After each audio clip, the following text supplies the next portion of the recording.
Қазақ халқының рухани мәдениетінің даму тарихында 19 ғасырдың екінші жартысы үлкен өзгерістерге толы болды. Бұл кезеңде қазақ халқының ағартушылық мәдениеті қалыптасты. Оның ең алғашқы негізін қалаушы, саяхатшы, этнограф, қазақтан шыққан тұңғыш ғалым Шоқан Уәлиханов болды. Шоқан Уәлихановтың ағартушылық ойларының негізгі мазмұны білім алу және ғылым мен білім жолындағы жаңашылдыққа ұмтылу. Өзі небәрі 30 жыл өмір сүрсе де, Шоқан өзінің артынан өшпестей із қалдырды. Ол бұған дейін беймәлім болған Қашқарияға саяхаттап, құнды мәліметтер жинады. Сонымен қатар Орта Азия және оған іргелес жатқан халықтардың этнографиясын, географиясын зерттеумен айналысты. Шоқан Уәлиханов шығармашылық айналысқандығын оның өзінің салған суреттерінен де көре аламыз. Музей экспозициясында Шоқанның өзінің салған суреттері және басқа да жәдігерлер бар.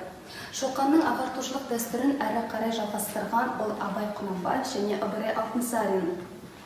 Абай Құнанбаев қазақтың жазба әдебиетінің ең алғашқы классигі. Оның ойынша, халықтың өмірін жақсартуда ғылым мен білімнің және еңбектің рөлі өте жоғары.